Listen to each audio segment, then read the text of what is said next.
सत्य समाचार, तटस्थ समाचार, समाज बदल्ने हाम्रो अभियान। नमस्कार, म हुँ पूजा प्रकाश। सुरु गरौँ आज को टाइम समाचार। अब अल्पमत र बहुमतको विवादका कारण मध्य प्रदेशका आधा दर्जनभन्दा बढी पालिका बजेटविहीन भएका छन्। धनुषाका 3, सिरहाका 2, रौतहटका 2 र सर्लाहीका 1 पालिका बजेटविहीन भएका हुन्। सिरहाको 17 पालिका मध्ये कर्जन्हा नगरपालिका र औरही गाउँ नगरपालिकाले माफ गर्नुहोला औरही गाउँपालिकाले बजेट विनियोजन गराउन सकेका छैनन्।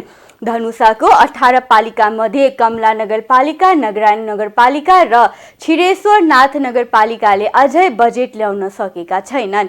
रौतहटको 18 पालिका मध्ये बजेट नल्याउने पालिकामा बौद्धिमाई नगरपालिका र यमुनामाई गाउँपालिका रहेका छन्। त्यस्तै सर्लाहीको 20 पालिका मध्ये विष्णु गाउँपालिकाले बजेट ल्याउन बाँकी छ। धनुषाका 3वटा नगरपालिकाको पनि उही समस्या छ। बजेटविहीन भएपछि धनुषाका नगरायण, कमला र छिरेश्वरनाथ नगरपालिकामा भइरहेका कामकाज ठप्प भएका छन्। 6 महिनादेखिको तलब भत्ता नपाएपछि कर्मचारीहरूले नै नगरपालिकामा तालाबन्दी गरेका छन्। उनीहरूले दिनहुँ कार्यालय अगाडि धरना दिँदै आएका छन्। तलब नपाएको भन्दै शिक्षकहरू धरनामा बसेपछि नगरपालिका भित्रका विद्यालयको पठन पाठन ठप्प भएको छ। संघीय मामिला तथा सामान्य प्रशासन मन्त्रालयका अनुसार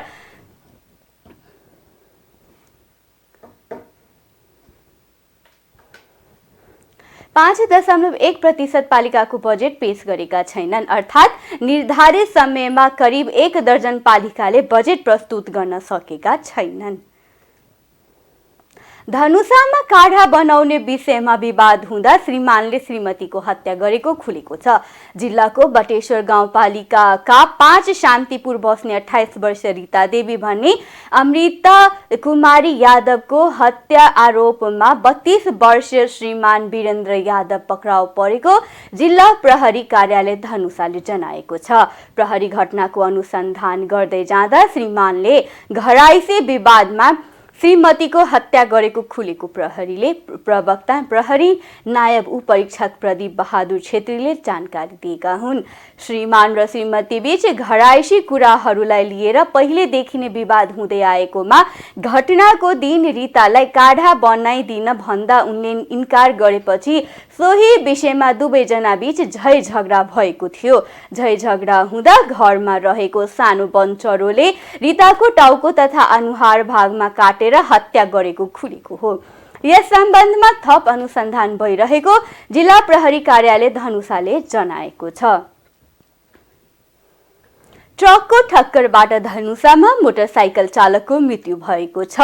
जिल्लाको मिथिला नगरपालिका 9 मा आइतबार भएको दुर्घटनामा परेर सप्तरीको जोगिनियाका 45 वर्षीय राधेश्याम रजक साफीको मृत्यु भएको प्रहरीले जनाएका छन्।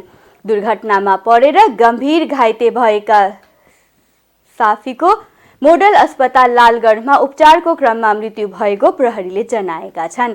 ठक्कर दिने ट्रक सहित चालकलाई प्रहरीको नियन्त्रणमा रहेको इलाका प्रहरी कार्यालय ढल्केबरले जनाएको छ। रेशम चौधरीलाई रिहा गर्ने गरी सरकारले ल्याएको अध्यादेश राष्ट्रपति कार्यालय शीतल निवास पुगेको छ।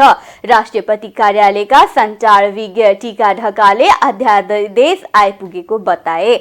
आइतबार बसेको मन्त्री परिषद बैठकले राजनीतिक आन्दोलनमा सहभागी भएकाको मुद्दा फिर्ता लिने गरी मुलुकी फौजदारी कार्यविधि सहित संशोधन गर्न अध्यादेश ल्याएको हो। उक्त अध्यादेश जारी गर्न राष्ट्रपति समक्ष पठाइएको हो। सत्ता स्वार्थका लागि कैलालीको टिकापुर घटनामा जन्म कैदको सजाय भोगिरहेका रेशम चौधरीलाई छुट्याउन अध्यादेश ल्याएको भन्दै सरकारको विरोध भइरहेको छ। सरकारका प्रवक्ता तथा सञ्चार मन्त्री ज्ञानेन्द्र बहादुर कार्कीले अहिलेको आवश्यकतालाई केन्द्रमा राखेर अध्यादेश जारी गरिएको बताएका छन्। मन्त्री परिषद बैठकका विषयमा जानकारी गराउन आयोजित पत्रकार सम्मेलनमा मन्त्री कार्कीले उक्त कुरा बताएका हुन्।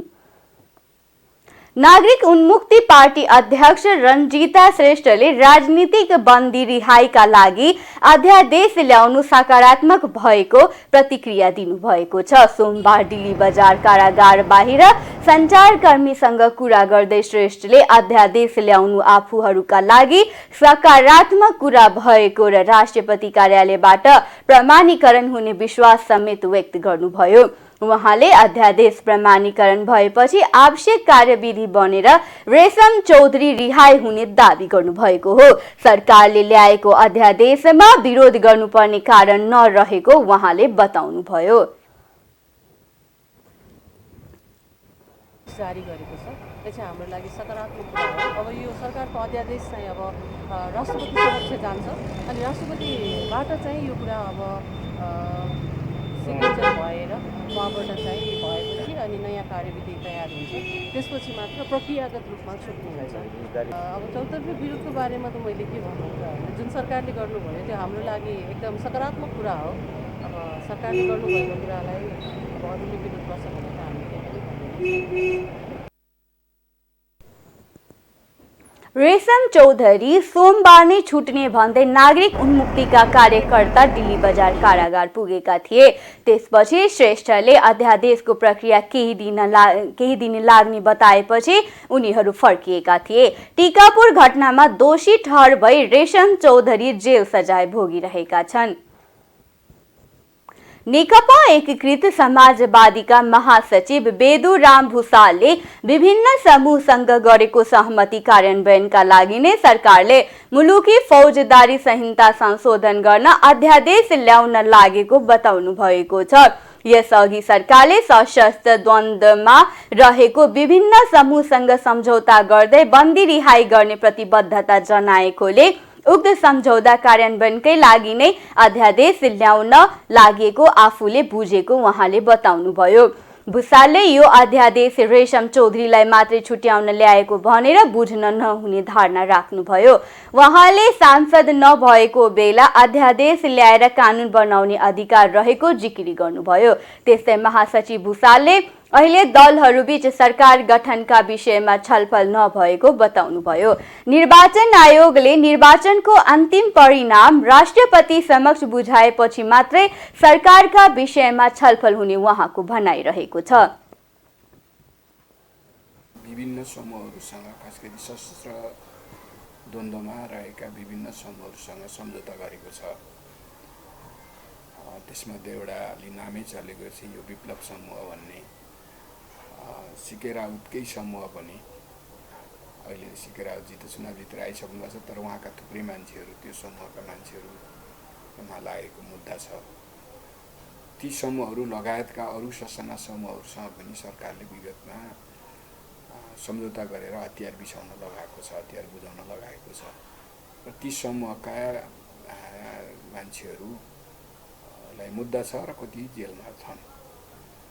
ती सबै समूहसँग भएको सम्झौता अनुसारका मुद्दा फिर्ता लिने उद्देश्यले ल्याउन खोजिएको हो भन्ने बुझेको छु मैले।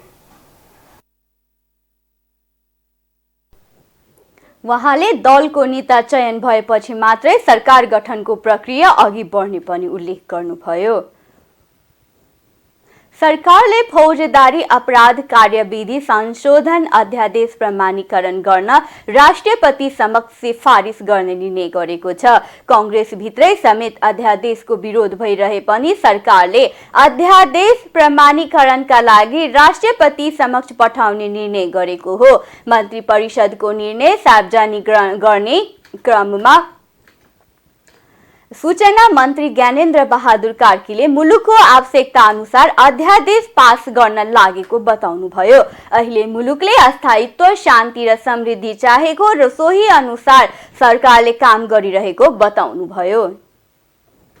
साथ मुलुकको राजनीतिक प्रणालीसँग असहमत रही हिंसात्मक क्रियाकलापमा संलग्न राजनीतिक दल वा समूहलाई शान्तिपूर्ण राजनीतिको मूलधारमा ल्याउने उद्देश्यका साथ यो अध्यादेश हामीले सम्माननीय राष्ट्रपतिमा सिफारिस गरेका छौं र यो विगतका सरकार, योभन्दा अघिल्ला सरकारले पनि यस किसिमका अध्यादेशहरू जारी गरेको छ। यस किसिमले माफी दिने कुराहरूको सहमति गरेको छ र यो अहिलेको आवश्यकतालाई केन्द्रमा राखेर मुलुकलाई योगदान गर्न चाहने सबैलाई एउटा सहज वातावरण सिर्जना गर्नका निमित्त यो चाहिँ सम्माननीय राष्ट्रपतिमा हामीले मन्त्री परिषदले सिफारिस गरेको छ। मुलुकलाई अहिले के चाहिएको छ? मुलुकलाई अहिले शान्ति चाहिएको छ, एकता चाहिएको छ, विकास र समृद्धि चाहिएको छ। त्यसका निमित्त सबैको योगदान रहोस् भन्ने उद्देश्यका साथ यो अध्यादेशको सिफारिस गरिएको छ।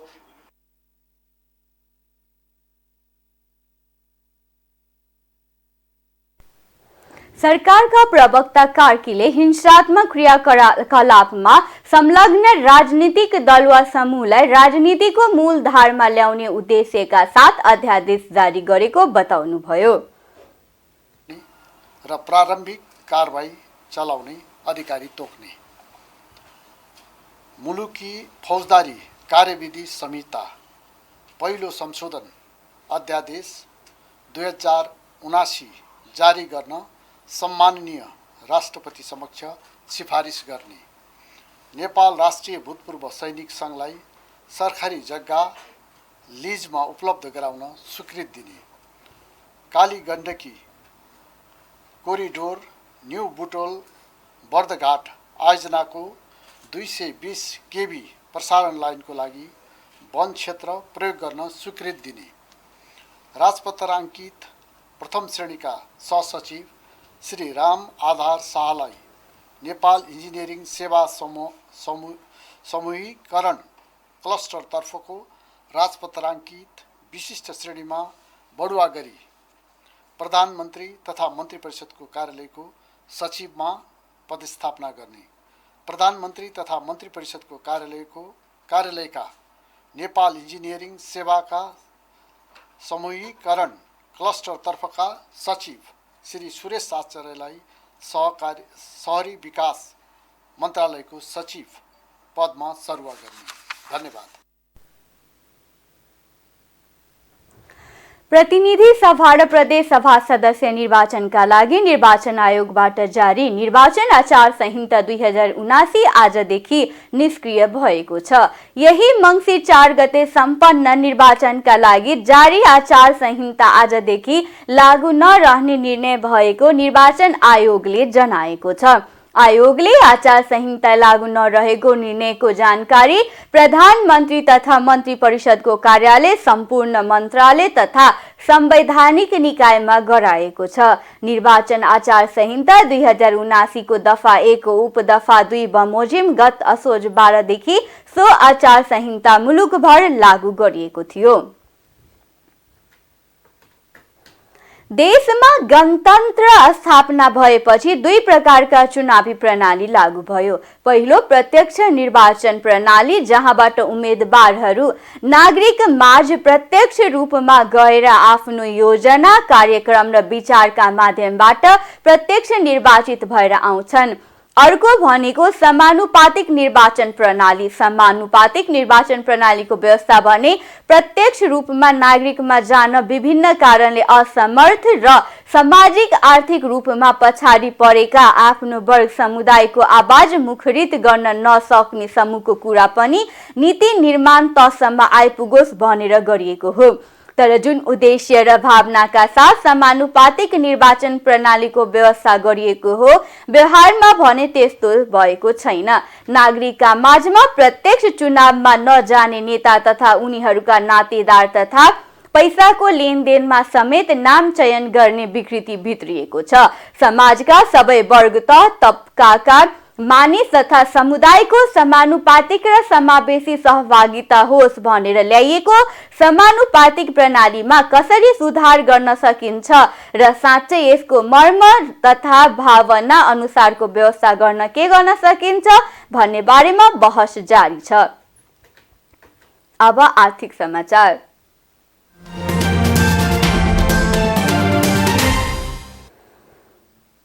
आर्थिक गतिविधि स्वस्थ हुँदा सरकारलाई राजस्व सङ्कलनको लक्ष्य भेटाउन मुस्किल देखिएको छ। चालु आर्थिक वर्षमा सरकारले 14 खर्ब 3 अर्ब 14 करोड रुपैयाँ राजस्व पठाउने लक्ष्य लिएको छ। तर झण्डै 6 महिना पुग्न नलाग्दा जम्मा 3 खर्ब 9 अर्ब 28 करोड रुपैयाँ राजस्व उठाएको छ।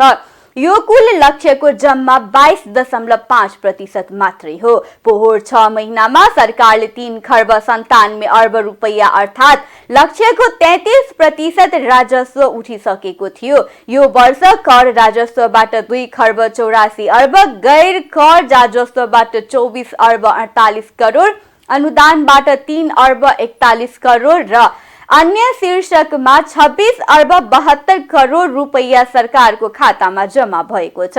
सबै गरेर सरकारको आम्दानी 3 खर्ब 39 अर्ब रुपैयाँ रहेको छ। तर सरकारको साउनदेखि अहिलेसम्म सरकारको खर्च भने 4 खर्ब 10 अर्ब रुपैयाँ पुगेको छ। यसमध्ये चालुतर्फ 3 खर्ब 31 अर्ब 17 करोड र पुँजीगत तर्फ 31 अर्ब 75 करोड रुपैयाँ मात्रै खर्च भएको छ। यसरी हेर्दा राजस्व उठाएको पैसाले सरकारको चालु खर्च पनि धान्न मुस्किल देखिएको छ। यस्तै वित्तीय व्यवस्थातर्फ 46 अर्ब 55 करोड रुपैयाँ खर्च भएको छ। वाणिज्य ब्याङ्कहरूमा शङ्कास्पद कारोबार बढेको प्रतिवेदन नेपाल राष्ट्र ब्याङ्कको प्रतिवेदनले देखाएको छ। राष्ट्र ब्याङ्क अन्तर्गत वित्तीय जानकारी इकाइले प्रकाशन गरेको वार्षिक प्रतिवेदन अनुसार शङ्कास्पद कारोबार बढेको देखाएको हो। अघिल्लो आर्थिक वर्षको तुलनामा शङ्कास्पद कारोबारको रिपोर्टिङ 81% बढेको राष्ट्र ब्याङ्कको तथ्याङ्कमा उल्लेख छ। अघिल्लो वर्ष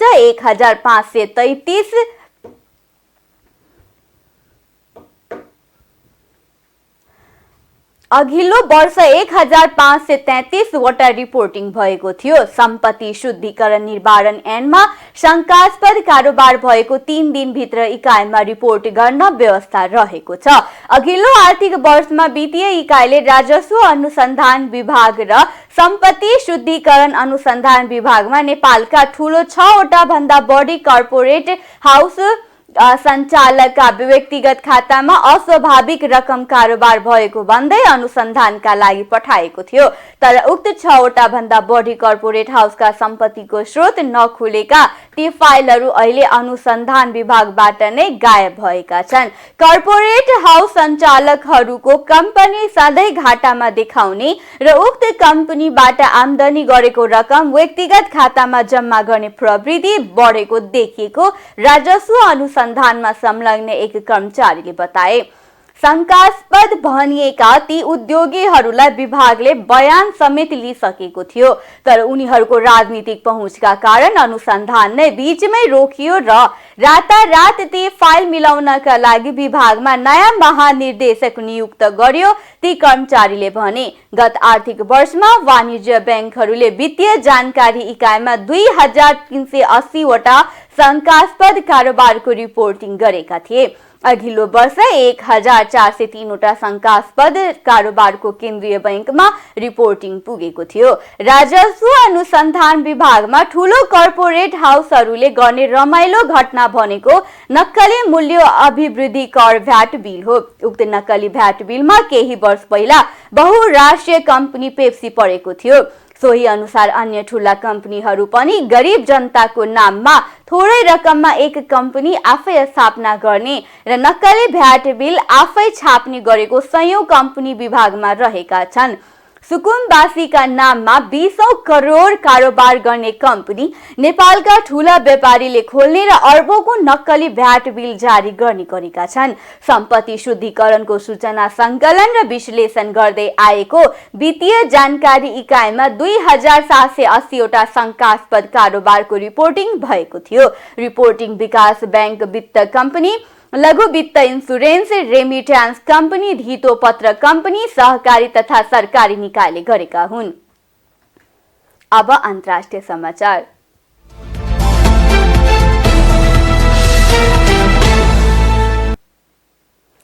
अफगानिस्तान पाकिस्तान सीमा क्षेत्रमा गोली प्रहार भएको छ।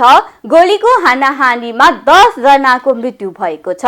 मृत्यु हुनेमा 6 जना पाकिस्तानी र 3 जना अफगानी नागरिक तथा 1 जना अफगानी सुरक्षाकर्मी छन्। घटनामा पाकिस्तानमा 17 जना र अफगानिस्तानमा 10 जना घाइते भएका बीबीसीले जनाएको छ।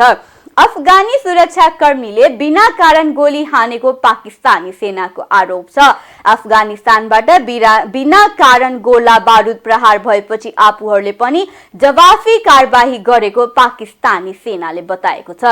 पाकिस्तानका प्रधानमन्त्री शहबाज शरीफले घटनाको निन्दा गरेका छन्।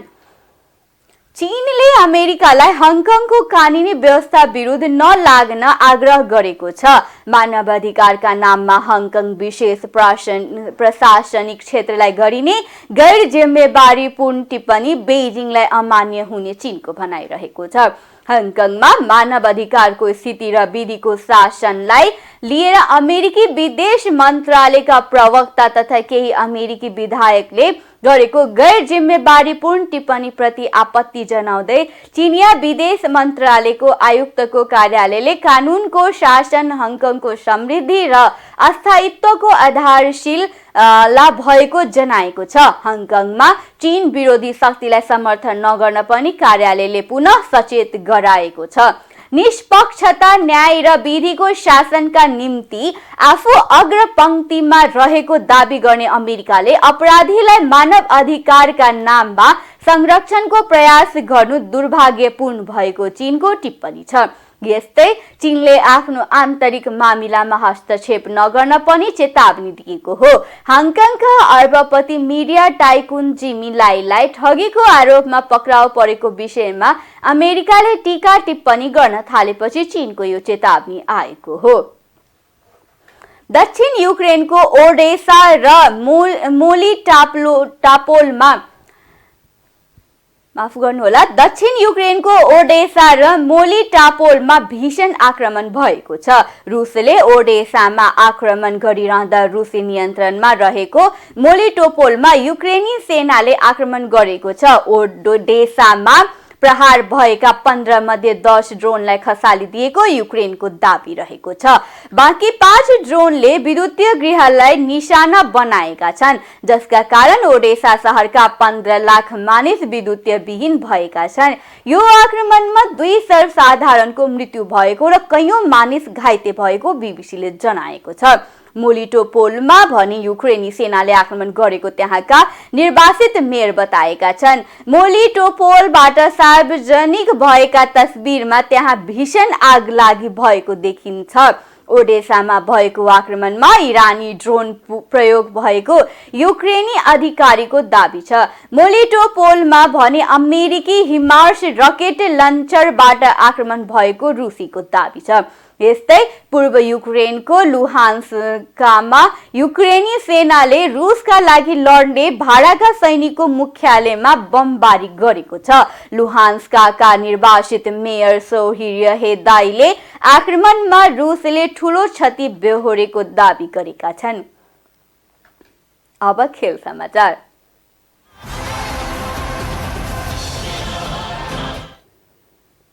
काठमाडौँ महानगरका प्रमुख र प्रशासकीय अधिकृतको टोलीबीच मैत्रीपूर्ण फुटबल प्रतियोगिता भएको छ। 28औं महानगर दिवसको अवसरमा त्रिपुरेश्वर स्थित दशरथ रंगशालामा सोमबार महानगरका प्रतिनिधि र कर्मचारीको टोलीबीच मैत्रीपूर्ण फुटबल प्रतियोगिता भएको हो।